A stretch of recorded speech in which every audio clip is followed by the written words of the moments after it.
Hi everyone, today's headlines. Candlelight vigil in solidarity with Myanmar protest held in Dimapur.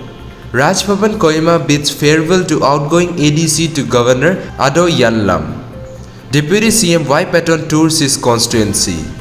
PDA government turns 3 years yesterday, NDPP reaffirms development for all.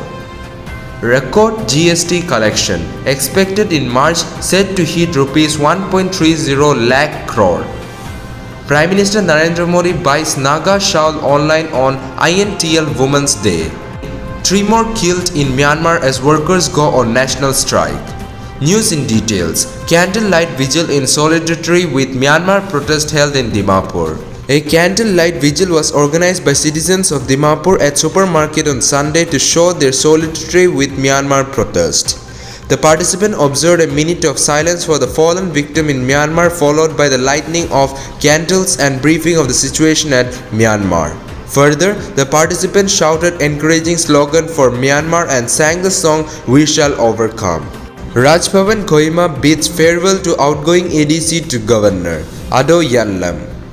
Farewell program for outgoing ADC to Governor Ado Yanlam was held at Dr. Imkong Liba Awo Hall, Raj Bhavan Kohima yesterday, March 8, 2021.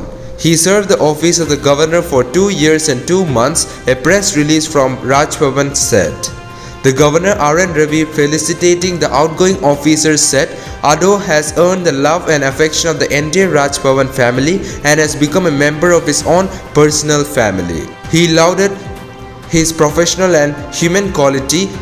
Governor mentioned that once a work is entrusted to Ado, no reminders were needed since he would always execute it perfectly. Deputy CM Y Paton tours his constituency. The Deputy Chief Minister of Nagaland, Y Paton, started his constituency tour by visiting Nairi Range, constituting of 7 villages under Wokat district on Monday, March 8, 2021. During his visit, Paton interacted and held threadbare discussion with the villagers, party workers and village council, wherein he was apprised of the hardship faced by the people.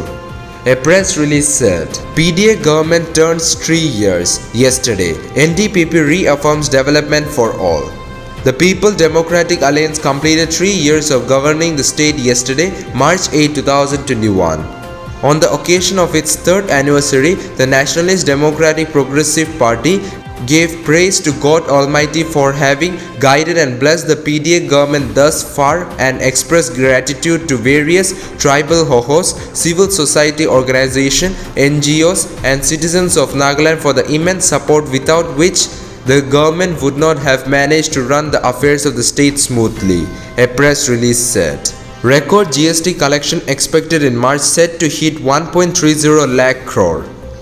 India's goods and service tax collection in March 2021 is expected to touch a record high of around Rs 1.30 lakh crore on the backdrop of a rapid economic recovery from the COVID-19 pandemic and a hard lockdown necessitated by it, 2 people aware of the development said.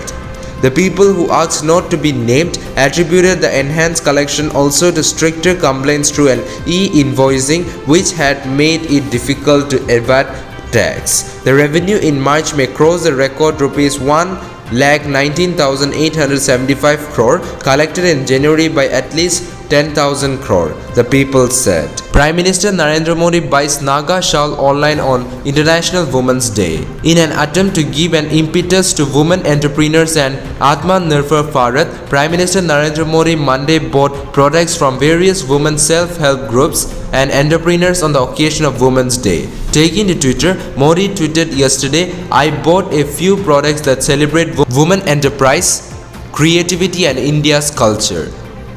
Modi bought traditional Awo men's shawl from Made in Nagaland Center, a Youth Net Nagaland initiative. He tweeted, "India is proud of Naga culture, synonymous with bravery, compassion and creativity.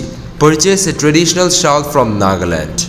3 more killed in Myanmar as workers go on national strike. 3 anti-coup protesters were shot dead in Myanmar on Monday as demonstrators across the country sought to paralyze the economy with strike action following a weekend of night raids and arrests. Thousands of demonstrators hit the streets in Yangon and Mandalay, Myanmar's biggest city, as well as other cities to keep up momentum for the pro-democracy. In the southeastern city of Davao, the current National Union Myanmar longest-standing ethnic armed group stood guard protecting protesters. At least 3 dead were reported by witnesses and local media outlets across Myanmar.